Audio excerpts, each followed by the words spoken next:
Here we are live. Sbtalksports, Sean Webb, real takes over fake debates. It is Monday. How you feeling, Sean? Doing good, man. How you doing, man? Chilling, man. You know, it's Monday. Adrenaline Monday. Can't complain. Regular day. Go to swiftenergy.gg. Use code RTOLD to get 20% off your order every time you order. But what about you? How you feeling on this Monday? Feeling good, man. Post Deadpool Wolverine weekend. So yeah, feel good, man. I'm debating on because I was gonna go earlier to the Showtime that I see. I wanted to go sit in the 40X. But the Showtime scene was like, because when I looked at it, it was around like 2:30. It was like 2:40. The next one like 6, and then maybe at 9. But it was like all the tickets might be sold out. So I might just go see it regular. Maybe after the show, I'm debating on it. If not, I'm about to find time tomorrow and just go. I'll have to leave work early. Go see Deadpool. Go see Deadpool Wolverine. I'm about to go make that move, man. I mean, it's only so long you can watch spoilers. Oh, snap. Shout out Anti in the building. He said, I already watched it. It was hilarious. Shout out Anti. As I change your picture, man, you too black to be doing light skinned faces, man. I'll tell you every time I see that picture, man. Shout out my boy Anti. Salute Cottage, boy. Happy Monday. Salute Tiffany Ned. Salute everybody in the TikTok chat. And if you're in the Kick chat, make sure y'all hit that like button. Spam that heart, spam that heart, spam that heart. Get us that 1K. We got a lot of things to talk about. Obviously, if you're on TikTok, you see the thumbnail. If you guys are on YouTube, you see the thumbnail before it did. But it's a lot of things that's going on. Obviously, with Team USA, they win. They beat Serbia. Nice convincing win. I believe it was like 110 to like 80 something or 89. I don't remember the exact score on top of the head. Because you know why I try to remember the exact score on top of the head? Because no, we ain't talking about how good Team USA performance is. No, we ain't talking about, oh man, KD came back looking in form. No, oh, LeBron's still looking like he in the Miami Heat jersey, LeBron. No, we ain't talking about that. We got to talk about Steve Kerr not playing Jayson Tatum. Obviously, the internet is in an uproar. More of the Shamrock community is more in the uproar. They've been having a Shamrock shakes in a bunch ever since Jaylen Brown ain't been on the team. But Jayson Tatum and Tyrese Hurd get a DNP during this game. First off, what's your reaction about the game? And what was your reaction to seeing Jayson Tatum not getting any burn? Definitely the best game Team USA has played since they've been together, start to finish. Really like how focused they were. Held Serbia to 42% shooting. Obviously, Serbia has Joker. They have Nikola Jovic from the Heat. They got some guys who can play, but they were locked in, I thought, really defensively as well. Shot 62% from the field as a team. Everybody who played was hitting shots and played well. And obviously, I know we're going to talk about who I think is probably the best Olympic basketball player ever for Team USA and Kevin Durant. I mean, he came in, he was cooking. So, easy money. But definitely the overall best game that Team USA has played, since being together this summer. So, I had no complaints about how they played. Again, they were locked in, they were focused. They didn't have, some of the exhibition games. They kind of had some lapses where they, let teams kind of take their foot off the gas, let teams back in, or when teams were going runs. There wasn't really much of that yesterday, particularly after about midway through the first quarter. Yeah. And then, imagine, everybody knows Jayson Tatum, my favorite player in the league, but it's like when the average basketball fan, you, and Sean, I know it gets on your nerves about this. People don't understand how hard coaching really is. And you on a team with 10 of the best players in the world, or some of the greatest basketball players in the world, it's going to be hard to find minutes for everybody.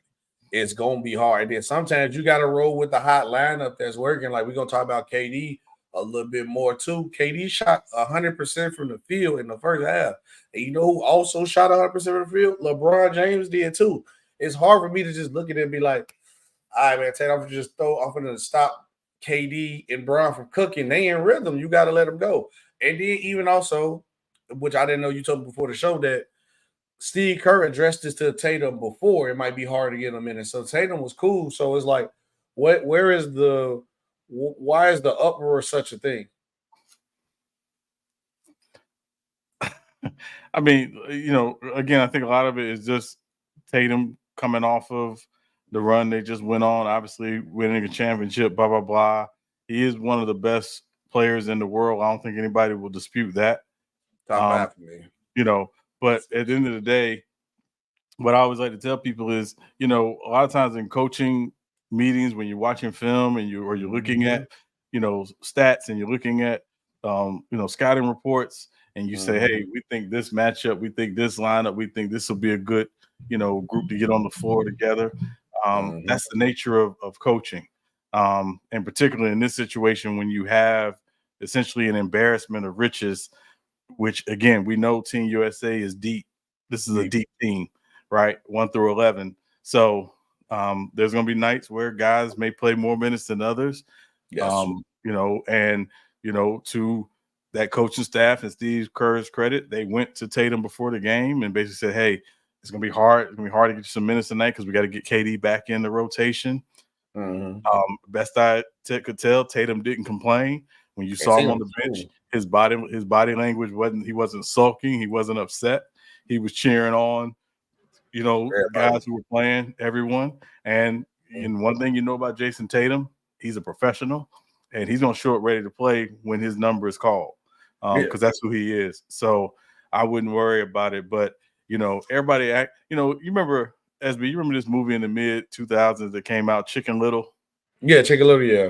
Yeah, you remember when he yelled out, the sky is falling, and people were running around acting crazy. That's how it felt today, listening to some of the discourse, about this. It's like the sky's not falling, y'all. It's one game.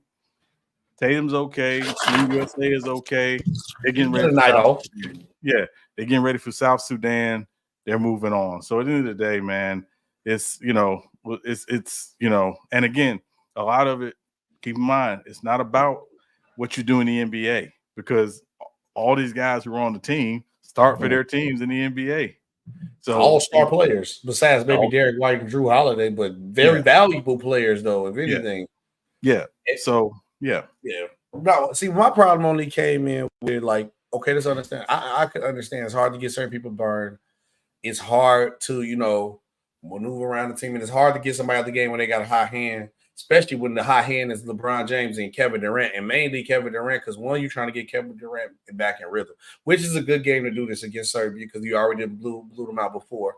And then for him to come in hot the way he did, it's hard. Hey, look, bro, because Jayson Tatum role with the team is kind of like that Kevin Durant role, that wing scorer, wing defender. We need you to get a bucket. We need you to hit a shot, things like that. But what really grinded my gears about the situation was Steve Kerr's explaining why he didn't play Jayson Tatum. I felt like this was something trying to find a cop out. Another thing you said before the show that Steve Kerr tried to be everybody's friend.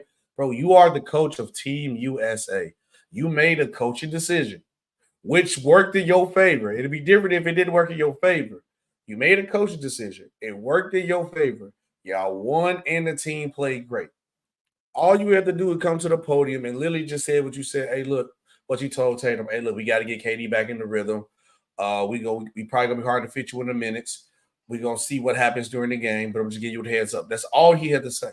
Saying he felt like an idiot, it's nothing but all it's doing is adding fuel to the fire. Because now there's people saying like, okay, he don't sound like, I'm saying to the casual fan, they gonna take he saying I feel like an idiot, like he don't know what he doing.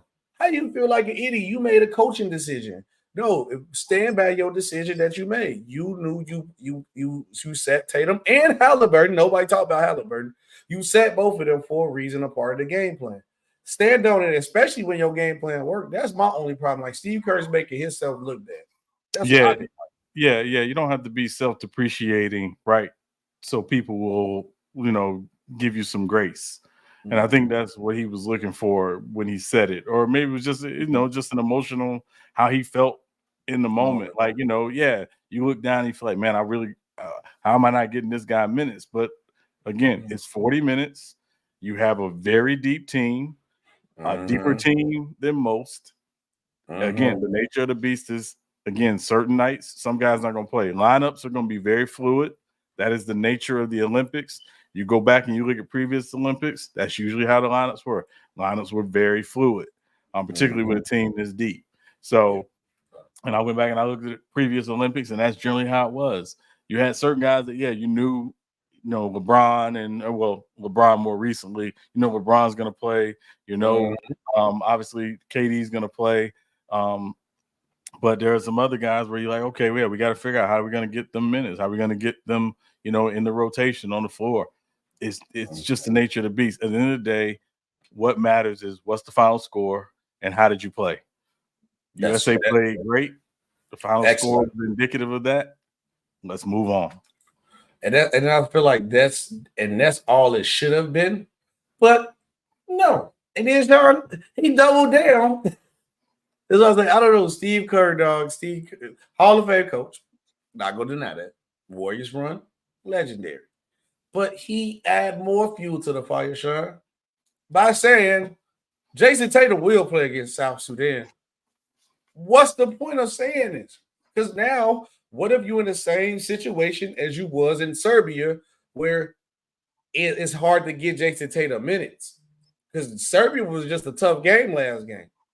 So I'm just saying, because I can see Tatum playing, because Tatum one of the best players in the league. But I'm just saying, why would you put this on your plate and you don't 100% know for sure? Anything can happen. So I think if you base it on the last game against South Sudan, they're really long and athletic on the wing. Jayson Tatum does, again, from a matchup perspective, makes sense. I think it make a lot of sense. Mm-hmm. Now, again, what the catch-all is what you say is, again, lineups are fluid. We're going to play the guys we think give us the best chance to win any given night. That is it. Any reporters got any more to say? Get out of my face. Because at the end of the day, we're trying to go out here and bring home the gold medal. It is not about personal ego. Your ego does not matter on this team. You got to leave that ego at the door. Like you play, it's a lot of, don't get me wrong, it's a lot of messed up stuff going on in the world. It's not a politic channel. We talk sports. But at the end of the day, we still American. It's Team USA. You playing for your country. You playing for the USA on your chest. You ain't playing for the name on the back. And SB, that's a great point. because it's about the name on the front, not the name on the back. Mm-hmm. And I had to put the disclaimer at the beginning of the verse because obviously us being black, and stuff we deal with here. People try to. That's a whole. I don't want to get into that deep conversation, but we still Americans, even though they don't try to give us our true title of what we are. But that's a different story for a different day. But you playing for your country, even if it was the Boston Celtics. You playing for the Celtics. You playing for your team. You playing for the other guy behind you. You playing for the guy. Playing for the coach. You playing for the number 1 guy on the roster to the number 15 guy on the roster. Everybody has a part. Everybody has a role. Everybody. I just found this out about Giannis through Jeff Teague. Shout out Club 520. He said during that finals when Giannis was out, Giannis couldn't play because he needed his brother on the side with him. And sometimes people don't realize that 15 man on the bench might have a role, even though like his is because it's his brother, but you need that presence there. You need that voice there. You need that opinion there. Everybody has a role, and you also can't have an ego because your ego could get in the way of you being great. We've seen a lot of great players who ego got in their way to stop them being the greatest they could be. Just to name one, like Carmelo Anthony. I think Carmelo Anthony could have been 3 times better. Hall of Fame player, one of the greatest small forwards of all time, top 10, maybe if he had the end on it, but could have been way better. You deal with certain things. Shaquille O'Neal. My mom named me after Shaquille O'Neal, but I think Shaquille O'Neal could have been 3 times better than what he is. One of the greatest center of all time, most dominant player, but his ego got in the way. So don't let your ego stop you from greatness. That's my thing.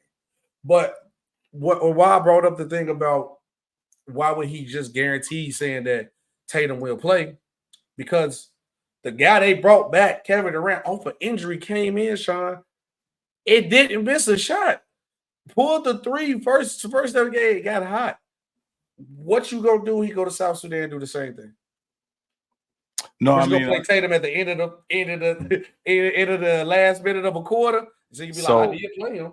Yeah. So my belief is you'll see Katie in the starting 5 against South Sudan, and Booker will likely go to the bench. Well needed to. Yeah. So I think that's what we're going to see, and then again they'll look at different matchups. They'll say, hey, we think this matchup helps us. I'm not going to say who I don't think is going to play against South Sudan. But again, going back to the game we played, the exhibition game US played against them, it wouldn't shock me if again you're going to see a 10-man rotation, and unless it's a blowout, you probably won't see those back 2 guys play. So yeah, and they better be prepared too, because South Sudan come to play, and I give credit to all things. Shout out 9, help build the South Sudan up, coming out of his own pocket to help that. He has funded a lot of that. Personally funded a lot of that program. So, that shout out Lou. That idiot who was talking that stuff last week, that other guy has put his money where his mouth is. What about you? We can move on. But now that also begs the question now, because Steve Kerr, like I said, Hall of Fame coach, not gonna take nothing away from their Warriors run, solidified him. Had a solid NBA career, very, very well known in basketball. Very got a good basketball man. But little things that have happened with his run with Team USA. This is his second stint now, because he had the FIBA team last year. FIBA team last year, and now the Olympic, because he didn't do nothing before that. Right. He was an assistant. Assistant. So people are questioning his rotations. Obviously his players playing. Honestly, main things really rotation and subs. Him playing small lineups. How he coming with different game plans. How he's handling things in the media. Is Steve Kerr the right head coach for Team USA? I would say yeah. But again, you win gold, and of course, you are the right head coach for Team USA. Yeah, you got to win that gold. That's the key. It's I would say yeah, he is. I don't question his ability to manage personalities and to handle things that may come their way. That team seems to be really cohesive, though. If you watch them when they're together, not playing, They seem to be really cohesive. Yeah. Excuse me. So, and I think that's a reflection on guys want to be there, guys understand what they're there to do, but also just it's a chance to do something that you don't otherwise get to do, which is to play with the best players in the league for an extended time, because you don't get to do that any other time. That said, these coaches, this is an additional thing for them in addition to what they do on the normal, on their normal schedule. So, and I will say this, man, when Pop took over from Krzyzewski, it wasn't a seamless transition. They went through bumps too. Go back to 2021 and watch. It wasn't easy, right? So it's always like that. It's a process. And and again, the big thing for him is, be himself, trust that he and the staff, understand how to get those guys in the right situations to do what they do best. And at the end of the day, come home with the goal. And that's all that matters. Yeah, you gotta come home with the goal. Right now, like I said, this is only just the second stint. At this point in time, I can't say Steve Kerr is not the guy yet. He has a little shaky stuff, like you said, with a Pop. It wasn't ain't nothing gonna be a great transition. And also, we got to acknowledge the fact that the world is getting better. Yeah, teams around the world, it's not gonna be like the '92 Dream Team where everybody's fan of everybody and everybody around the league. Basketball ain't just the American sport no more now. It's global now. It's global. So everybody's skilled. Everybody got a phone, just like I got a phone. They can look up videos, watch good basketball tape of learning how to play the game. And you got also former players like Luol Deng going back to his homeland, building basketball facilities, building training camps, teaching people to play the game the right way. Because obviously, if you're a big guy who's like an athlete, you're from South Sudan, long and lanky like Giannis, 6'7", and then Luol Deng see you. Oh man, you probably got potential. Just go to training. And now you're getting trained by a former NBA player.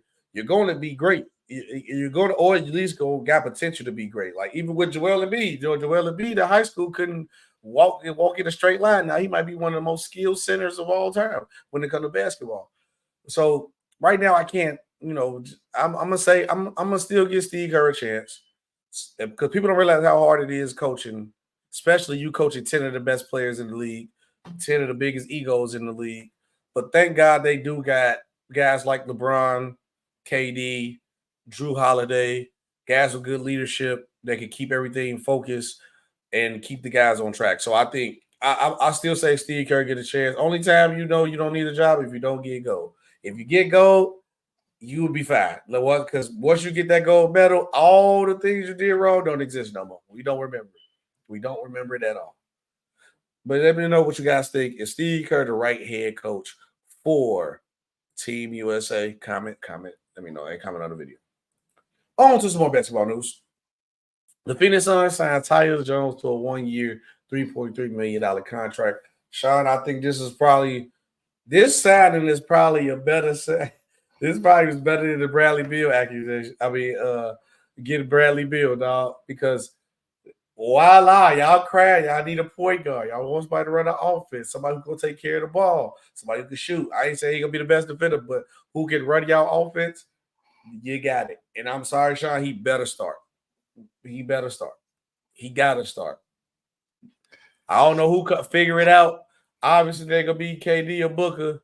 So, that somebody got to figure out that they got to come off the bench if you want to win a championship. Yeah, for me, SB, I don't care if he starts. For me, it's does he finish? And are you in the finishing five?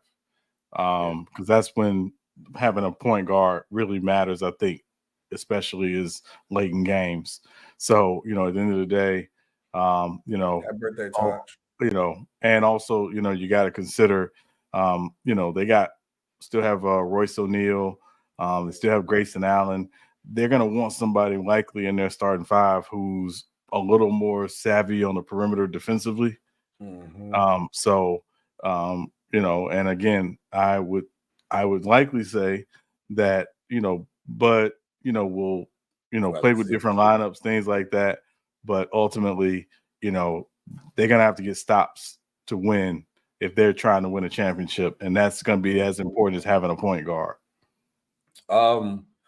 Is he getting stops for them to say they're going to win? I don't know. Taj, I might talk to you tomorrow. If I don't, happy birthday, my boy. Happy birthday. Happy birthday, Taj. Happy birthday, Taj. Salute from the RTOD fan. But, yeah, I believe if Tyus Jones not starting, I definitely want him to finish the game. And I know G Money was who commented. I believe it was G Money who commented in the chat. It was like Jones, Book, Bill, KD, and Nurk is a solid 5. I don't think so because my problem comes into play. Perimeter defense is only one basketball. Where your rim protection at?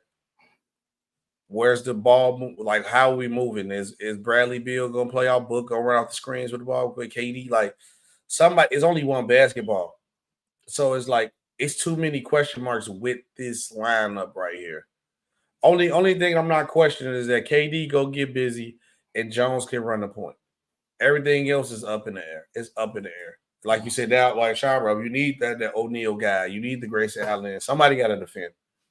Or it's going to be not a close game. It's not unless you're going to plan to outscore everybody every game, you might as well go hire Mike D'Antoni right now.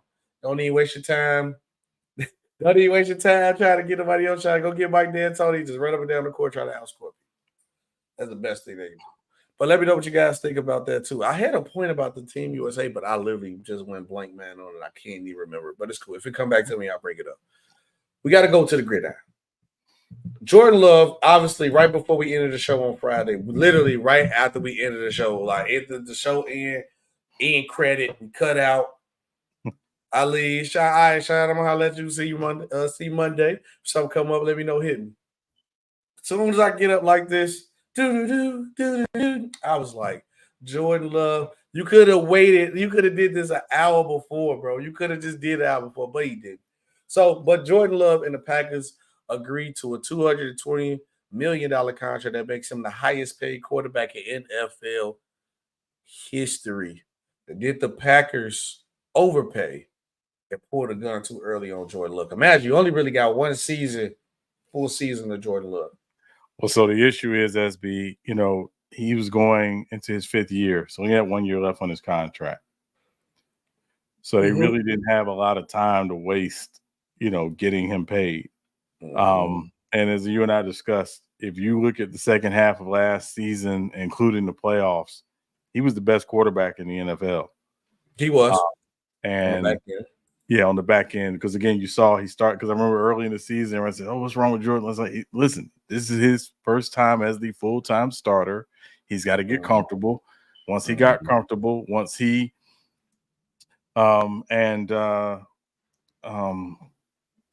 their head coach name escaping me? Matt LaFleur got comfortable with each other in terms of, situations. What do you like? What play calls do you want?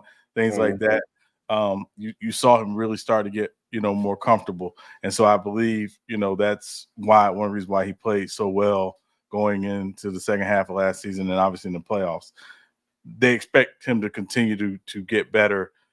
So it's not – and also you've got to think about just when you sign guys, when a team commits to signing someone, they're not signing you for what you did. They're signing you more for what they project you to do. So they project that he's going to be one of the better quarterbacks in the NFL. And I would say I think it's going to be a real conversation, SB, after this season, that he might be the best quarterback in the NFC. I mean, how much he's got paid, he better be. well, I mean that, but also just because again, I think you're going to see that continuous improvement, and you look at his season, his first full season as a starter, compared it to their previous 2 guys. He actually had a better season compared to those 2 guys who started for them before. So, go ahead. So, Star, my question is this, right, for you, because I'm seeing your point.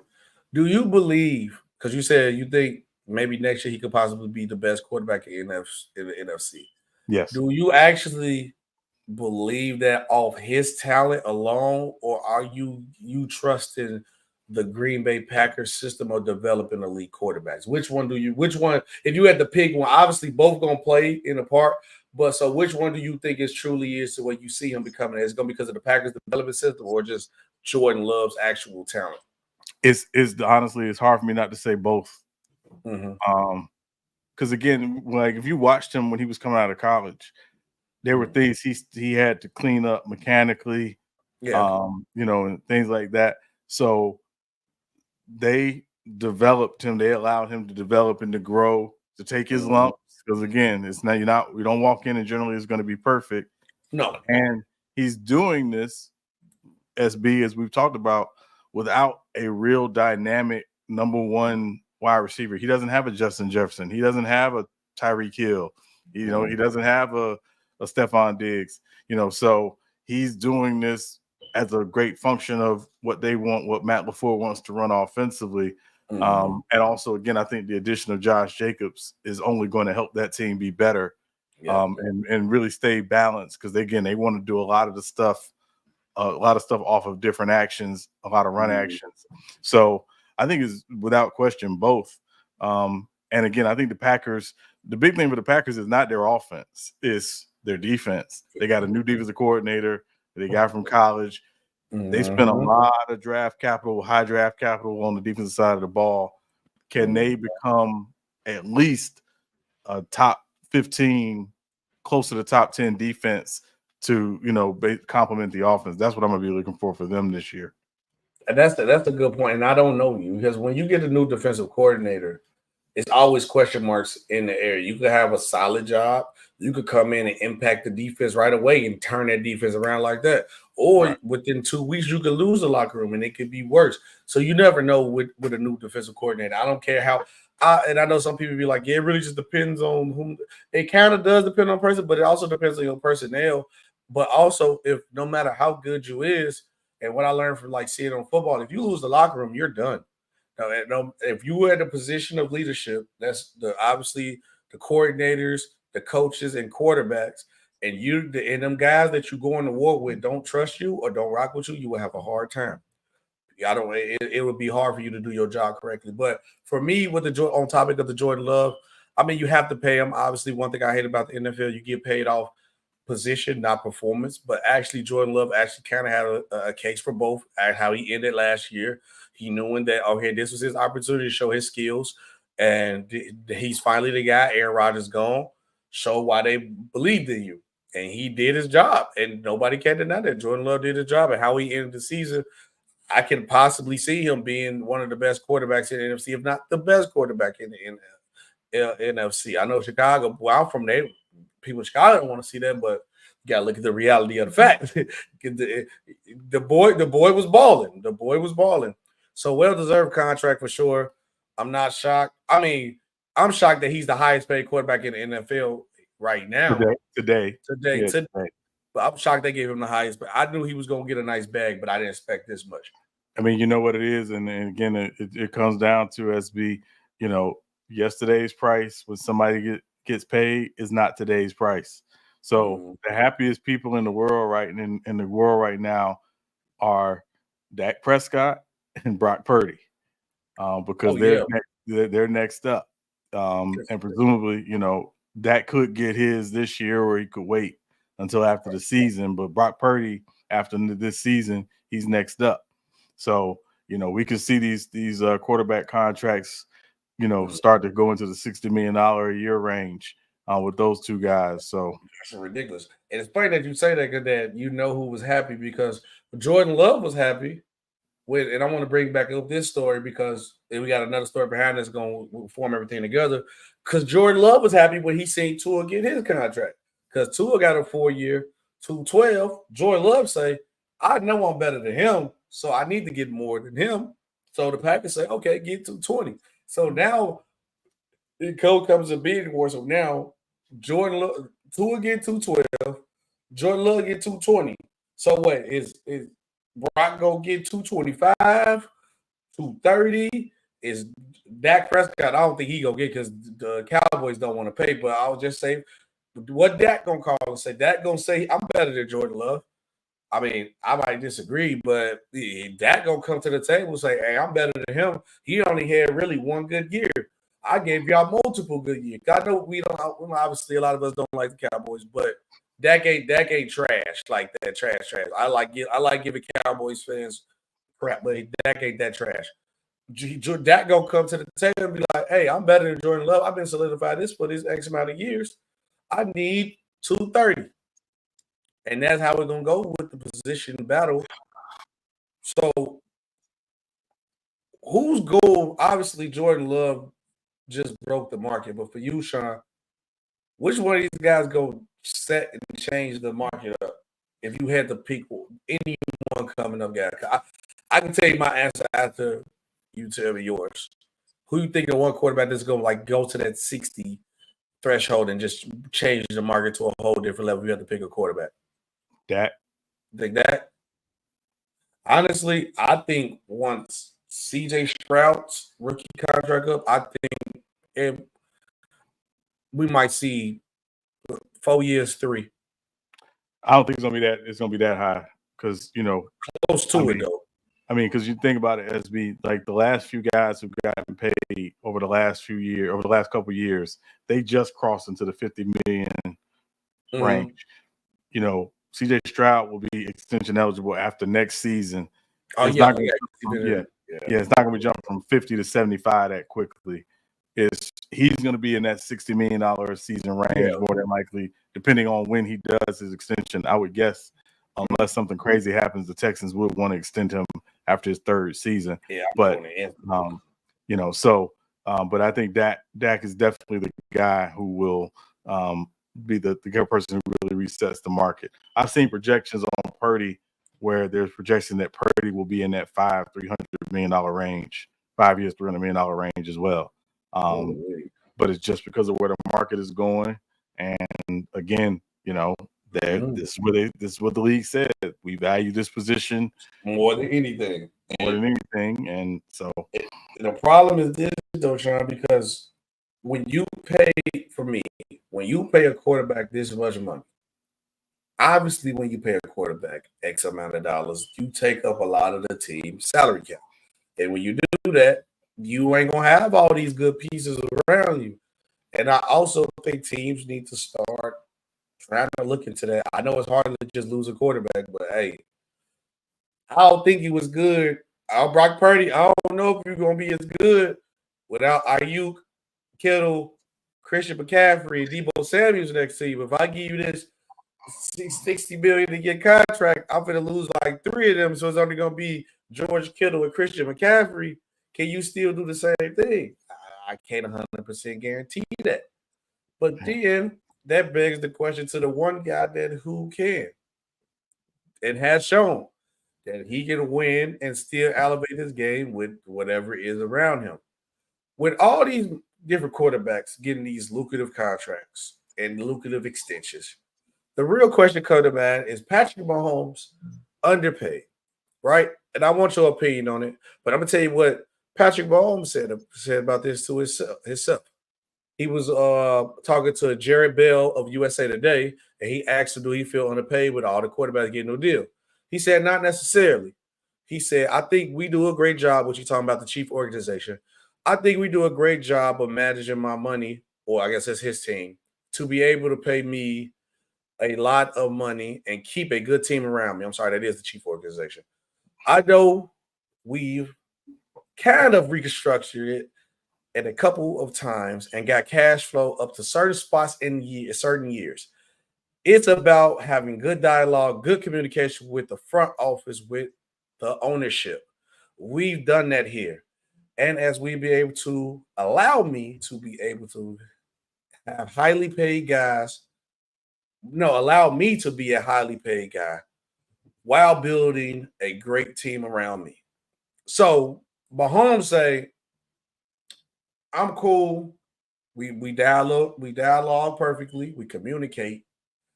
What I need, if I need to take a pay cut, they holler at me. Hey, we gonna bring this guy for you. Cool. They got my year set up and the contract set up a certain way. Well, I'm gonna go get my money. If you are a fan of a team, I'm sorry. This is what you want your quarterback to say. This is the type of lingo that I want my quarterback to do. Imagine he plays it that good on the field too. Patrick Mahomes literally said, "Hey, look, I'll reconstruct my money. I'm gonna make sure I get my money when I need it, but I care about having a better team around me. It's about winning. He cared about winning. That's why Patrick Mahomes is on top right now and finna possibly three-peat. Because things like this, Sean, like, I'm sorry, you already know I'm a big Chargers fan. And I can't do nothing but respect the Chiefs and them being our rivals. I love that. I'm jealous. I'm jealous right now. That's what you want your quarterback to say, Sean. Yeah, I mean, as much as it's just the quarterback saying it, SB, you also have to have the front office and your ownership who are willing to do what you have to do to make this happen. Because you ever willing to write a big check. And one thing, and I always tell people, people look at the actual money, and the actual money is big, but the bigger issue is what's the cap hit? How's the contract structured based on how it's going to hit your cap? So the Eagles are a great example. The Eagles have quite a few highly paid guys. Their cap hits are lower. Why? Because when they sign guys to extensions, they usually, Jeffrey Lurie is willing to write a very big check to keep the cap hit as low as possible, but also is working with the agent and the representatives of that player to try to do that. So it's a back and forth. It's not just one side. What Mahomes has said is great, but it also comes from the other side as well. And I think that's the big thing. As much as we always, as much as some of the talking heads love to talk about quarterback win-loss record, quarterbacks ain't out there playing by themselves. They don't block for themselves. They don't run routes for themselves. They don't do any of that. So they understand the value of having great talent and great teammates around them. So, and generally speaking, if you're a great organization, you'll figure it out. You'll figure it out. They got no choice. Yeah, and you want to take advantage of the window you have because you know it doesn't last forever. And that's the other side of it. So, this is great what he said. You want to hear more guys say it, but at the end of the day, there's got to be a front office and ownership that's willing to do the same thing, because it's a back and forth. It's not one-sided. Yeah, because as a player, also, like, we can say the Chiefs did a fantastic job with this Patrick Mahomes run. But also, you never will be stuck in a situation where you are taking these pay cuts or reconstructing your contract for a team who's building bad around you, because it's a possibility that can happen. So sometimes it is always good to get your money. But obviously, with Jordan Love just getting paid $220, Tua Tagovailoa getting $212. The real question is, Sean, do you think Patrick Mahomes is underpaid? No, because he's still in the $50 million a year range, for average salary, annual average salary. So no, I don't think he's underpaid. I just think, again, he got paid, he's restructured, and now, when it's time, because he's going to be due to redo his contract here in a couple of years, more than likely, he'll push into that $60 million a year, mark easily, without question. So I think, it's really just, again, he understands the market. He understands how it works. And, he's like he said, he's made a lot of money. And listen, him and his wife and kids ain't going hungry. I promise you that. Yeah, it's like with Patrick Mahomes, trust me, he's well off enough, and then he's the face of the league. Sorry to tell you that, guy. I know it's hard to people accept, because I know ain't nothing bigger than that shield. I agree with that. Ain't nothing bigger than that shield for the NFL. But he's at the position that they value the most, and he is by far, no question, no shadow of a doubt, the best player at his position. Might be the best player in the NFL, depends on how you value want to look at these, or we can probably have that conversation another day. But he's in a conversation for best player in the league, and he's automatically the best quarterback in the league. He's the face. He get money. That's all I'm going to say. He get Under Armour deals. They got the little sport. Trust me, Patrick Mahomes, he's fat. That's why he can say, you know what? Reinsure that contract. Oh yeah. Pay Trav.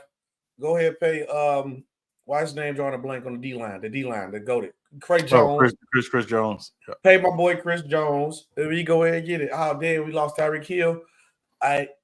It's a good and bad thing. You know why? Because now I can actually show that I'm not a home run quarterback, make plays. But okay, but I actually kind of missed that. We can't get him back. Go get the fastest person in the draft. We gonna build us another. Come on now, man. They doing a good job. They doing a good job over there.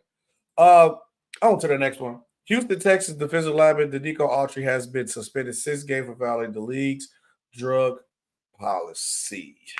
Sad news for me. I was like, the only thing is because for me, even though, like we were talking about earlier, like he'll be a good rotational player for them.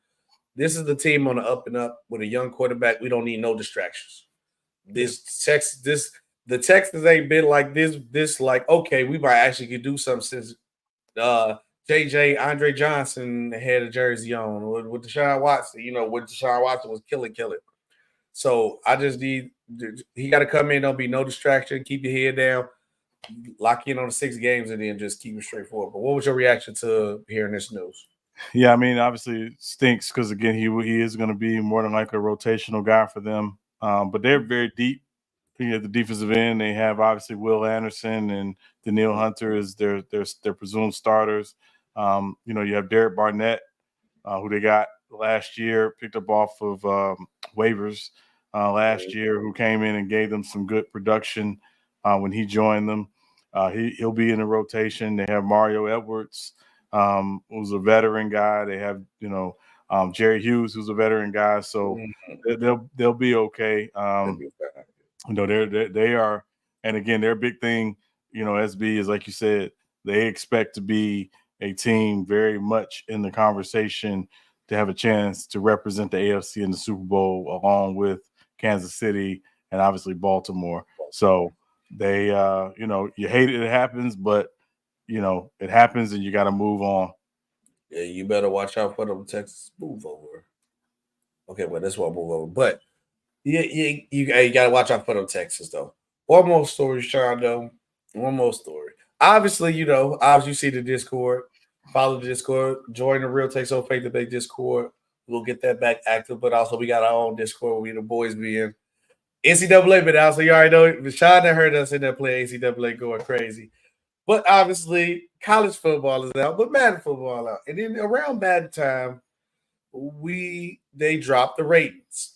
So they dropped their top 10 wide receivers and safeties. I let Sean get a good guess on who is the number one wide receiver and number one safety. Sean got the number one wide receiver, right? I want y'all to tell me in the chat who y'all think is the number one wide receiver and the number one safety, but it was Tyreek Hill. And obviously, the video dropped, he was in the 99 club. He's 99 overall, to Sean Tatum.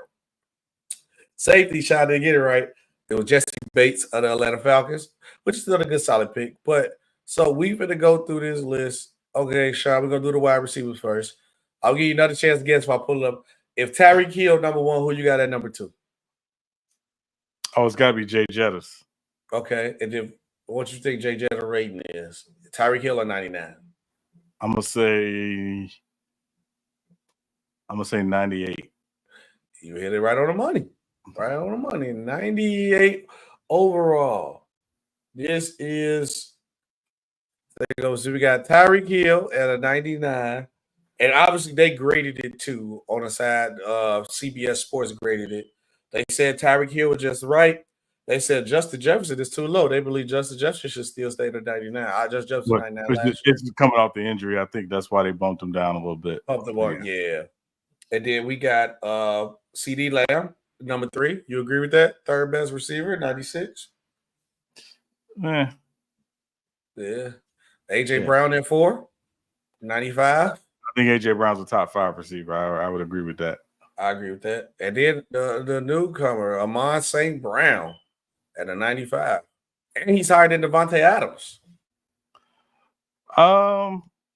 St. Brown, nice. No. Listen, St. Brown had a great year last year. He was tremendous last year. I'm still always a little partial to Devontae Adams, but that said, I think they got it right. I think they got the top 5 right. Okay. Then we have the Devontae Adams. We go Jamar Chase. And they said Jamar Chase is too low from the Bengals with a 93. I guess it would want to be like 94. I feel like you put Jamar Chase at a 94, then I gotta have Devontae Adams at like a 95, 96. I think Jamar Chase is nice, but I think I'm still taking Adams over Jamar Chase for sure. Yeah. Then we got Diggs at 92. Then we got Brandon Ayuk. I think after last year, I think Brandon Ayuk might have got over on Diggs, maybe. But I mean, they said Brandon Ayuk rating too high to 91. Yeah, no, he doesn't. His numbers aren't crazy, but there's other statistical categories where he is rarely dynamic, and again, a lot of it is the offense that he plays in, and things like that. But if he's on another team, I think he catches 110 balls easily. Easily. He gonna go crazy. Then obviously, Mr. What Mike Evans' record is right now? How many years is it in a row? He's been 1,000-yard receivers. 1,000 yards is it 10? 10. Mr. 10 1K at a 91. I'm cool with Mike Evans being right there. Yeah, I'm all right with that. I'm cool with Mike Evans. Now let's look at the safeties. Obviously, number 1, Jesse Bates as a Falcons. He's the number 1 safety on the game at a 97. They believe Jesse Bates is too high. No, he's not. I think that's bad. I'm like, they tripping. Jesse Bates did. No. I think it's some of it's the stigma of Atlanta, and Atlanta's never been known as a great defense. But watch him on film, he is like that. Yeah. They got Antoine Woodfield Jr. at a 94. They say he's too low. So he's really good. I think that's about right for him, but I think he's really good though. I mean, he's right there in that conversation, yeah. And then they got Minka Fitzpatrick, said just right 93. I think Minka's cool. Minka should be in that top 5 safety conversation, top 3. Yeah. Then they got my boy Dewey at a 91. I think Dewey is I understand the injuries why they probably did it, drop him a little, but I think if Minka is 93. Dewey should be a 92 at least, 92. But I think he should be a top 5. Oh, well, your boy right here, the Honey Badger Saints 91. They believe he is too high. I love Honey Badger, and I think that's more of a career thing than where he is right now. But he's still really solid. But I wouldn't. There's guys I would think I would have higher than him. I'm going to say it's 2 names right now that I think at this day and age. You talk about prime Honey Badger, that's a different story. But this day and age, I think even Kevin Byard and I think Cal Hamilton is definitely better than Honey Badger now. Yeah. But I mean, not that like if Honey Badger is like a 91, I want Cal Hamilton to at least be a 93. He got to be like a 93. Yeah, I would say at least that. Yeah, I like Cal Hamilton. Cal Hamilton is a beast. I'm very high on Cal Hamilton too. Cal Hamilton is a beast. But then we got Buda Baker and Kevin Byard. Cal Hamilton, they agree that he's too low. But so I mean, they both agree that he's too low. So we agree on that one. But what about Buda Baker and Kevin Byard? They agree that they too high. Baker, I think, is not too high. Again, he's really, really good. Like you got to watch. Buda still got it. Yeah. Yeah. Byard, I mean, he didn't look great on the Eagles last year. But again, he was like that when he was with the Titans. So, that might be why they're saying he's too high, but Then we got I'll probably put the butcher his name, but it's cool. Talona Hufang. I don't know. I always mess that man's name up. But what do you think about him for the I know who it is for the 49ers, but I always mess his name up. Yeah, no, he's like that. No, he's nice. He's nice. Yeah. Then we got Javon Holland of the Dolphins. They say he is too high. Ooh. Yeah, I mean, Yeah, but this is around the time of the year with the ratings, they drop it because a lot of people's going crazy for the college football ratings, like players, but because some people didn't know certain players at that point in time, like the guy from Oklahoma State, Sean, on the game, Ollie Gordon. Holy moly, man, he's nice in real life, but on that game, bro, he's like prime Barry Sanders. Like he's like ridiculous on the game. But episode 93, Sean, who you got? I got 2 guys. One, John Randall, monster. John Randall. And I think it gives a shout out to Gerald McCoy. Shout out Gerald McCoy. Okay. Hold on, wait. I'm trying to look. NFL. They said, and wait, is the NBA player that with number 93? Let me see. No, two. Oh, PJ Brown. Oh, Meta World Peace. I definitely got to put Meta World Peace on that list. Okay. Let's look up NFL. Okay, greatest player of the world 90. Okay, let's look up 93. Oh, no, they only give me one player. They said Dwight Freeney. Shout out to Dwight Freeney. 93. Yeah, I might go 93. I might go Dwight Freeney and Meta World Peace. That's yeah. Freeney would have been my third one. Yeah, I forgot Dwight number 93. Yeah, that is it, man. Appreciate you guys for tuning in. Appreciate you guys for watching the show. This has been another great episode of Real Takes Over Fake Debates. We will see you guys on Friday. Yes. We are out of here. Episode 94. I don't know. I'm trying to think of a number. No, I'm just saying when Jordan won the championship in 94, I can get away with that shot or not. No. There's some 94s out there. Just got to think hard. Okay. All right, man. Salute everybody. Peace. Thanks for watching.